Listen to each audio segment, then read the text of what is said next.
दशहरा में पिया चले अइत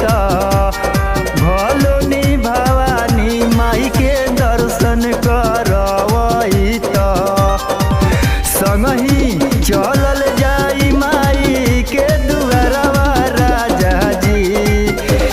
संगही चलल जाई माई के दुआरवा राजा जी भारा भखले बानी बबुआ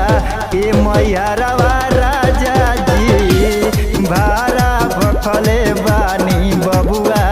के मैहरवा राजा जी।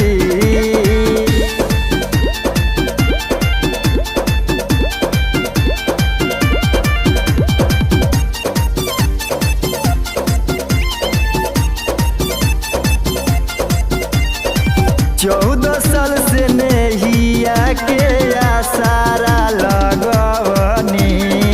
बड़ी भाग्य गोदी में लाला ना हम पवनी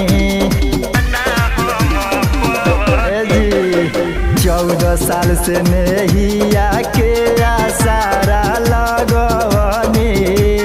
बड़ी भाग्य गोदी में लाला ना हम पवनी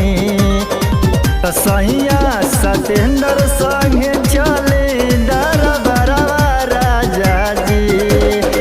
सैया सतेंद्र संगे चले दरबारवा राजा जी भारा भखले बानी बबुआ के मैहरवा राजा जी भारा भखले बानी बबुआ के मैहर